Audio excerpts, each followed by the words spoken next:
Hey everyone, and welcome back to another episode of We Need to Talk. So last week was the first part of my conversation with Tyler Meritt, and it was not only informative and humbling, but it was therapeutic. We hit on so many topics, and the conversation only grew from there. We continued to talk about the church, religion, our faith, his books, race, and what a path forward looks like. So here is part 2 of my conversation with the incomparable Tyler Meritt. You are listening to We Need to Talk.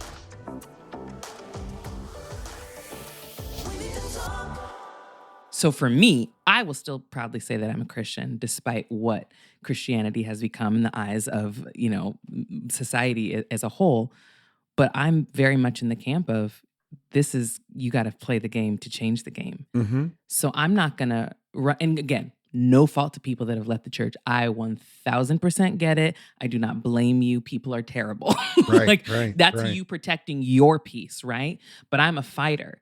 And I refuse, and I said this before on Twitter, on Instagram, I was like, I refuse to allow the term Christian to be co-opted to mean gun-loving, nationalist, homophobic, racist, whatever, white Jesus. Yeah, you white said Jesus, that boldly, that's a and I whole love other. it. Yeah, white Jesus is also another podcast episode that that's like a whole other hour.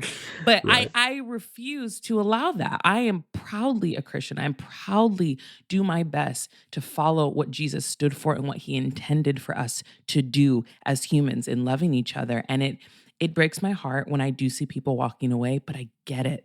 I get it. And I don't blame them whatsoever. But it's so hard to try to get those people in that second group to open their eyes and fully understand what their job is as someone who says they are a Christian.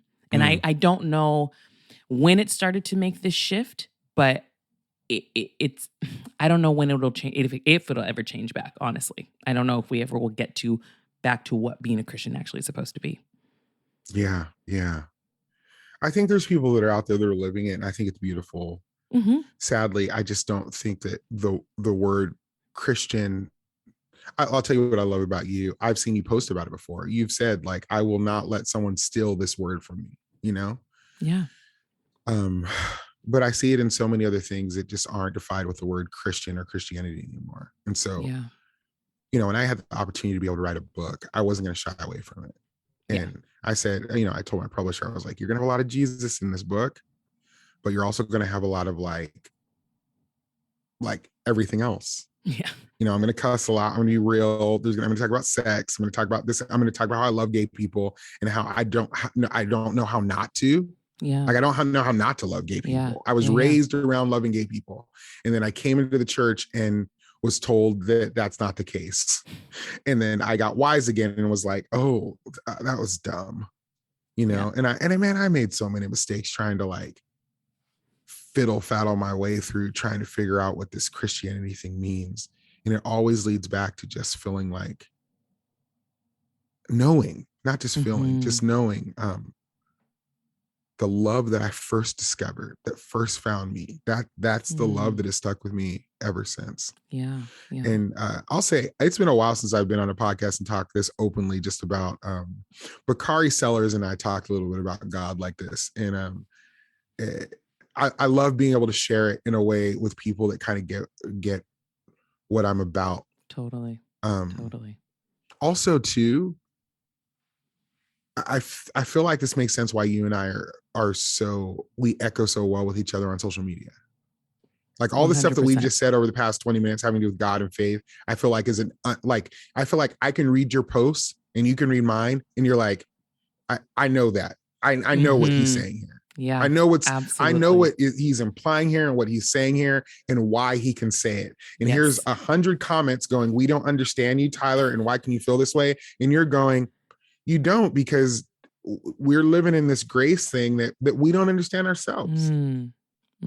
Yeah, absolutely. And that's why I said when I was reading your book, I was just co-signing everything. And I love that you go back and forth and that it's just so relatable.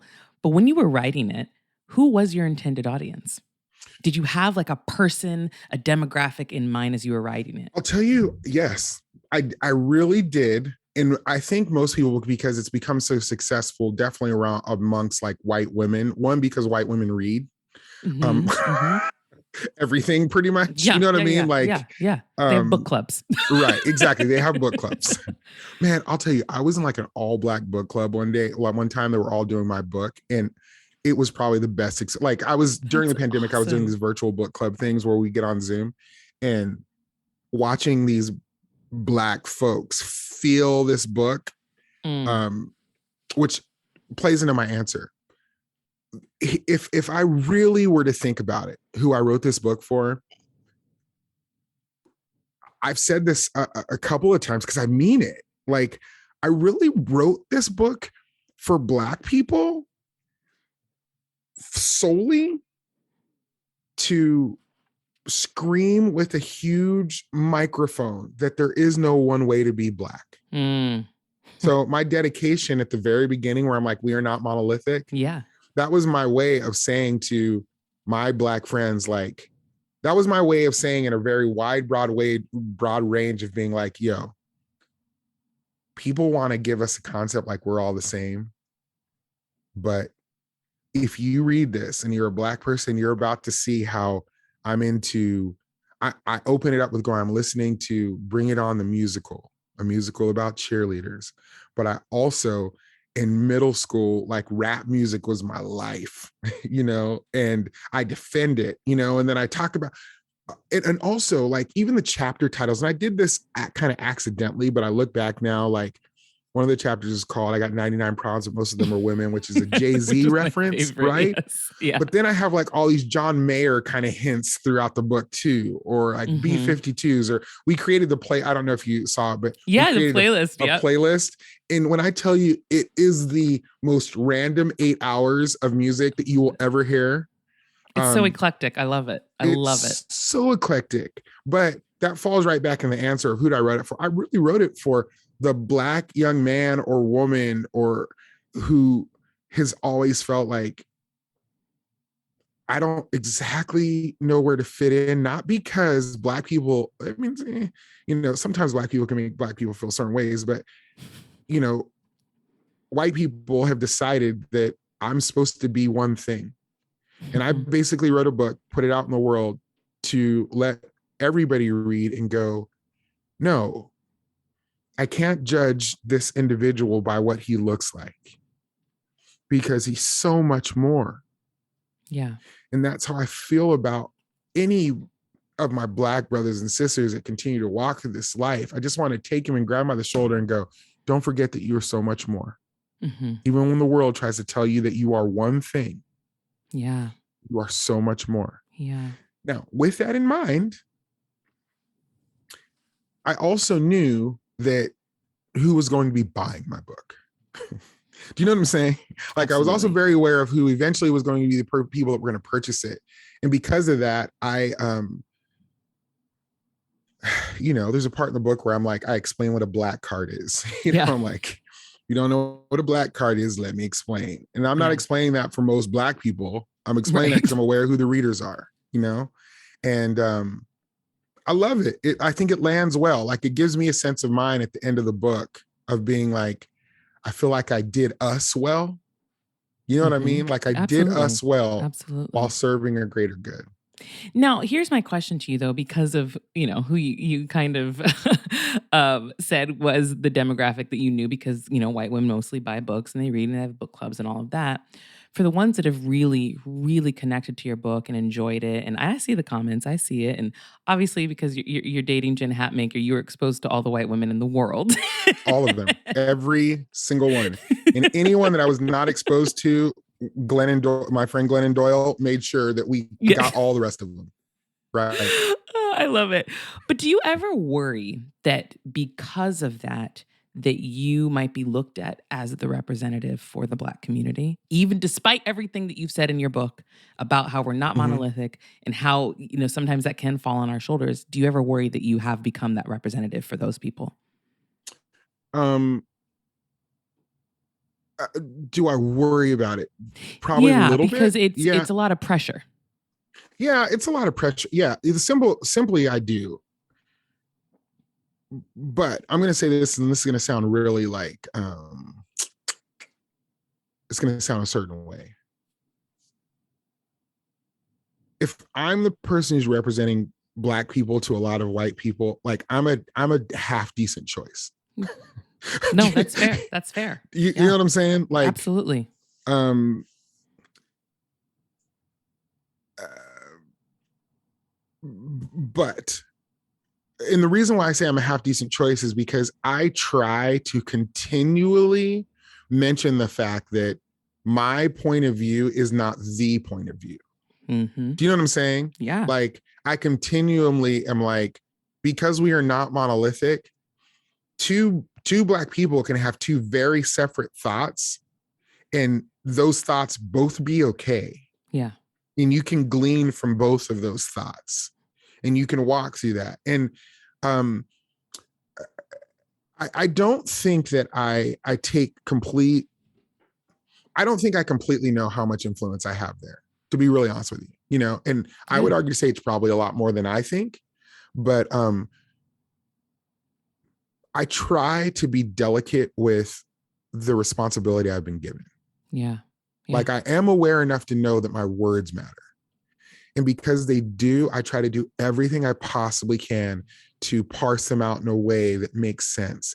But with that in mind, I also do all that I can to try to communicate that I'm not the only voice in this room. Yeah. And I'm not always right. And it's okay for me to come along and go, you may not understand why I'm making this decision, and some other Black person feels a different way about it. You know, I didn't want to talk about this, so I don't know when this is going to air, but we're going to talk about it anyways.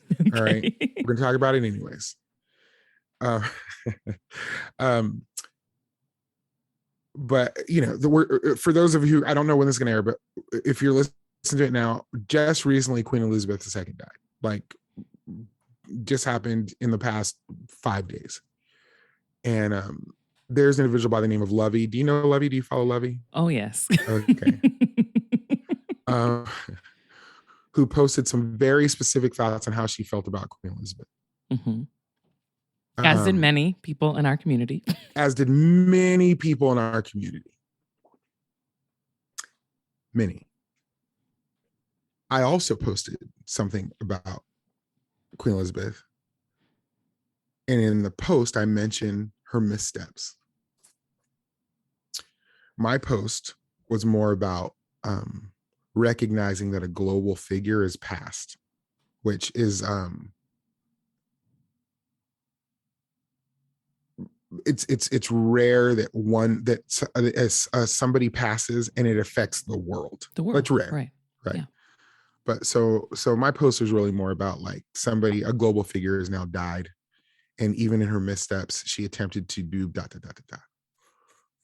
Now in this commentary, I didn't try to tell you what to do.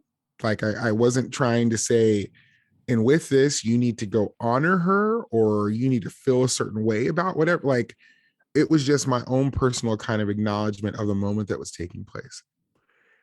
And of course, I had tons of people that were like, you said it perfect. Like, going back to talking about sometimes we communicate thoughts that people can't thought, you know. And I had a lot of Black people that were like, yo, you know, Yvette Nicole Brown, a friend of mine, she posted something kind of similar, you know. So did Viola Davis, you know, and I knew I purposely added the word missteps in there because I know my history. Right. What ended up being so interesting is I had a couple Black people come at me, but I really, like most things in my life, had more white women come at me and go, Tyler, maybe you aren't aware of what she did. I'm like, these motherfuckers, what? Like, what? The hell? Like, how many people? Like, I literally, like, I was with Jen this weekend and I showed her a screenshot. I was like, and I, she's gonna kill me for saying this, but like when white women come at me, I usually am like, Jen, one of your friends, like that's always how it goes.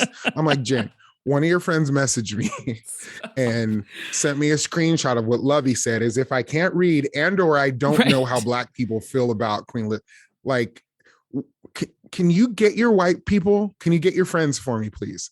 And don't get me wrong, I have black people that came at me, but black people that come at me, I feel a different way about. I just kind of Yeah. feel like I feel you.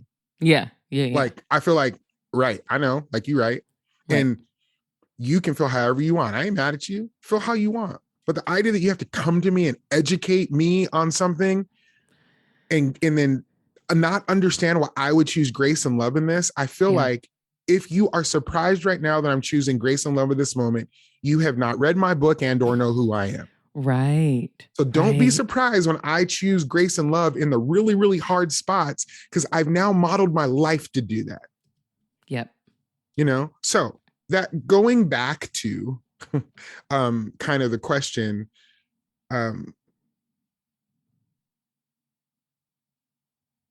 sure, I'm a voice in the midst of a lot of this, but I think I try to encourage people to go like, I'm just a voice out here, Yeah.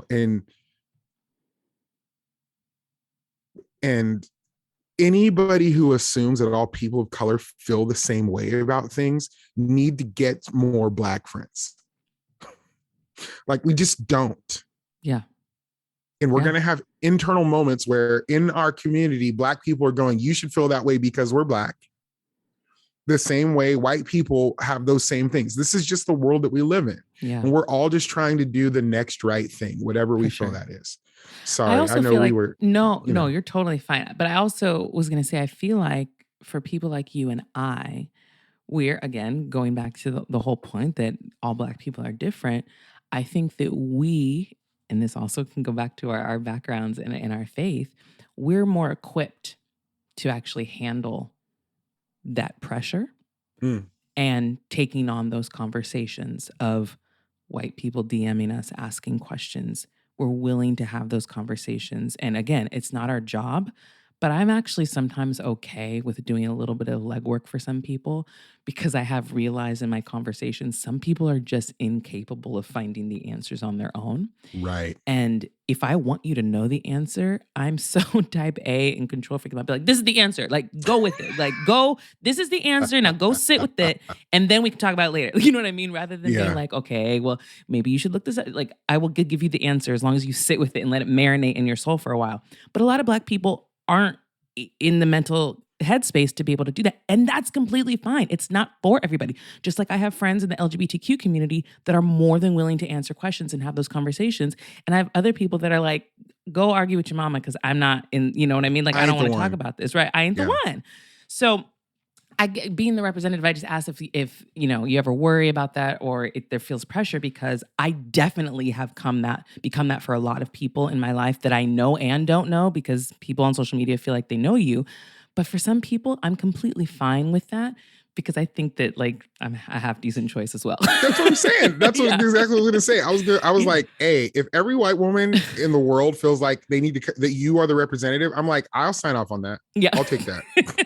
Melinda can, yes, follow her Uh, lead. Yeah. I love it. I love it. So before we wrap up, I know that you also have a children's book that you have that's out now. So what made you want to go the children's book route, and tell us a little bit about it? Because I'm so excited. I'm definitely going to get one for Sienna. So t- my children book comes out tomorrow. And tonight I have an event at Parnassus Book, which is Parnassus Books, which is a pretty popular store here in Nashville. And the excitement that I have to get a bunch of people in the room to talk about this, for me, like I'm so excited to be able to do this because I pulled a story out of my book, of chapter 2 of I Take My Coffee Black, where I go to Wales, New York, Yeah. and I go and I meet a friend of mine there, and we go fishing. And then we catch a bunch of fish, and then we kind of walk through the neighborhood. And he's like, we got to go show our friends all the fish that we caught. And then before we know it, we're going to every door, and they're like, you can't come in. You can't come in. And finally, one of the adults just straight up says, like, You can come in, but your little Negro friend can't. And I talk about in the book, in my adult book, Mhm. about how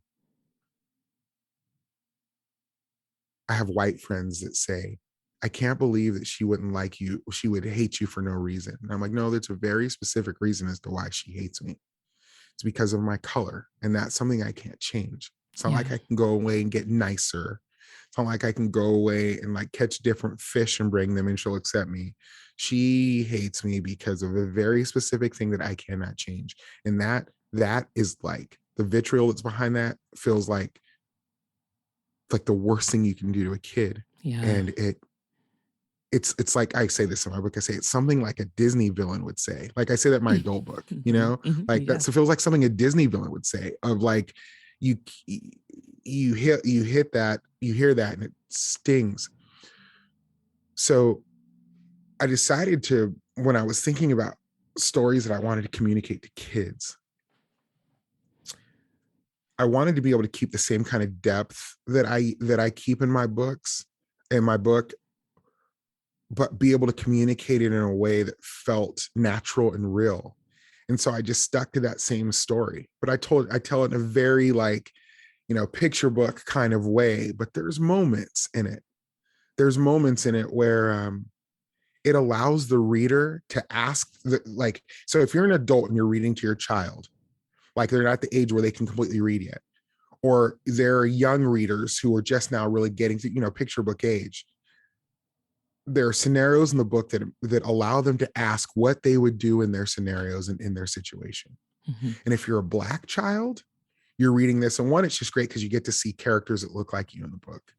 Yeah. And you also get Yeah. to see my grandparent figures in the book that give wisdom, that give love, and give acceptance. And it can be a little life. I wish I would have had this book. I wish I would have had this book after that experience, because these little Yeah. kids are still having these same experiences in different ways. But it also gives the ability that if you are not Black, you're asking yourself, what would I do in these situations?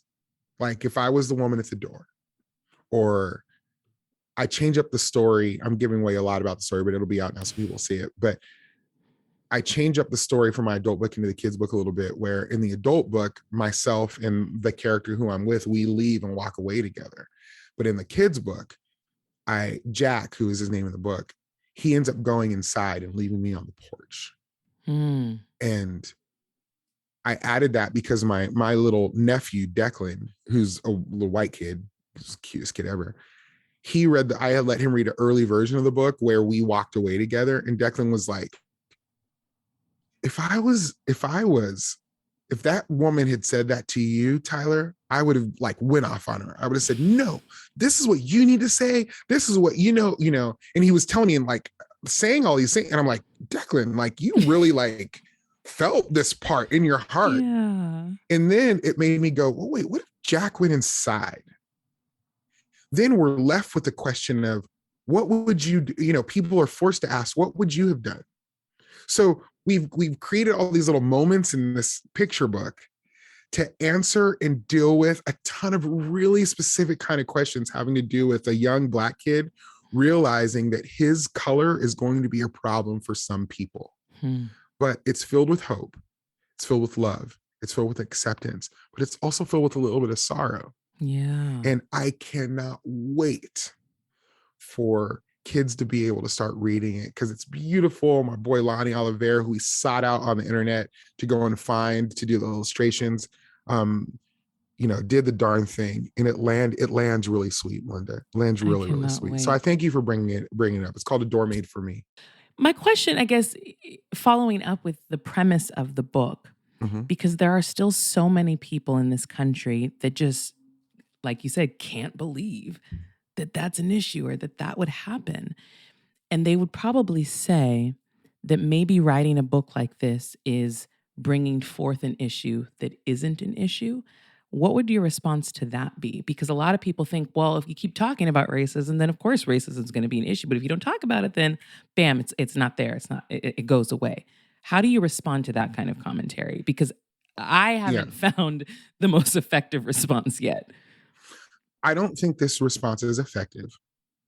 and meaning like I don't think that this is the kind of conversation that I would try to have to expand into bigger and wider conversation.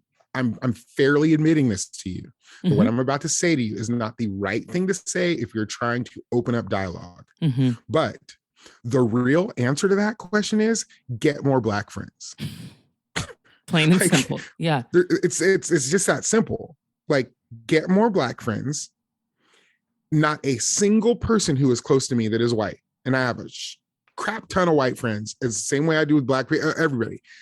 None of my white friends that know me well would begin to tell you that racism is no longer a thing and it's only going to continue to perpetuate if we keep talking about it. Yeah. That to me sounds like somebody who just needs more Black friends.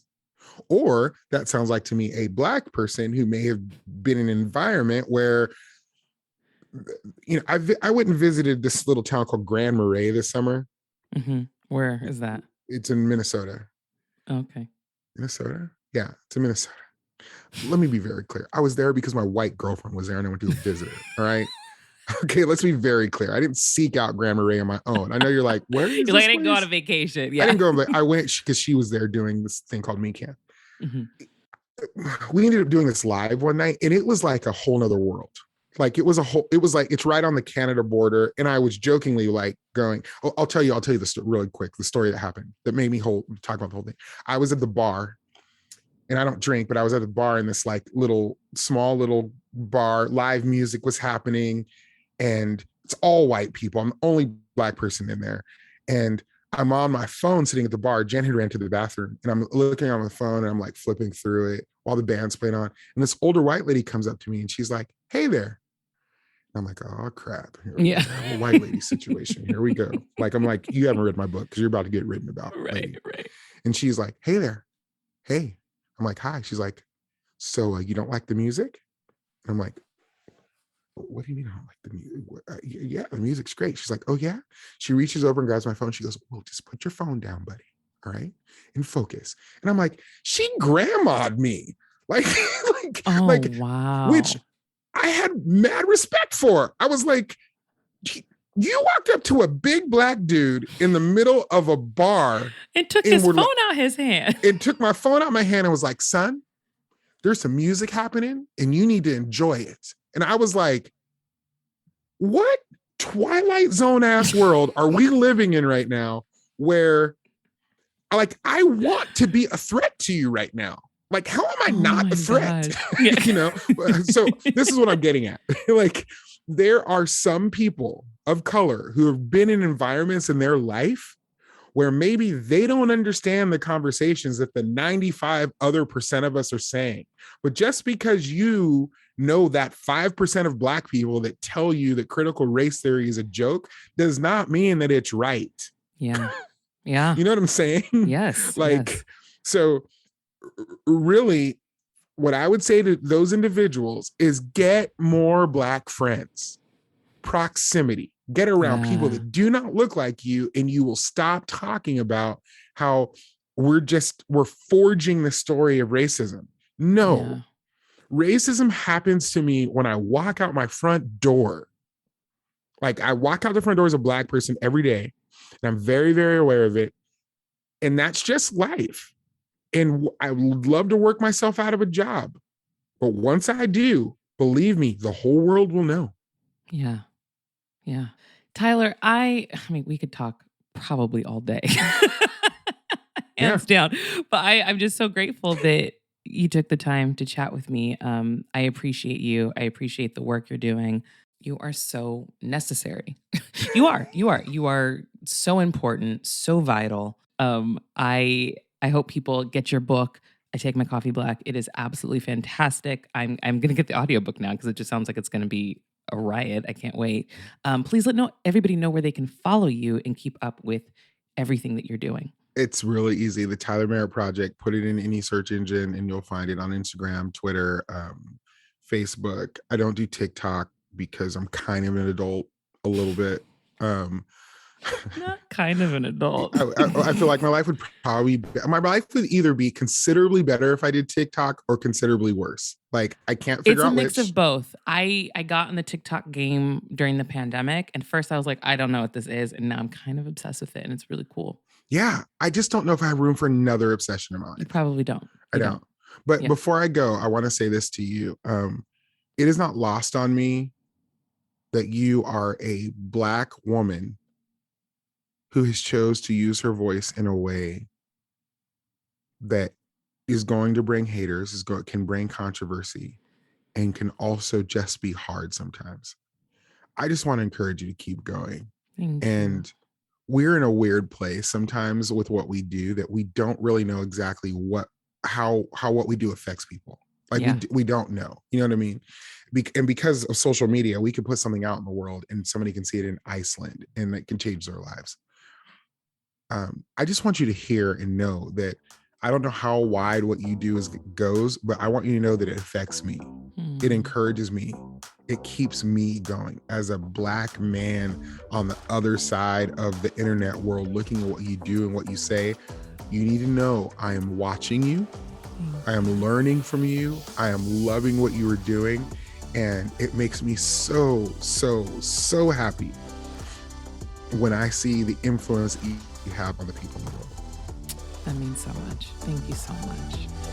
Thanks for listening to another episode of We Need to Talk. Make sure you subscribe and tune in next week. We need to talk.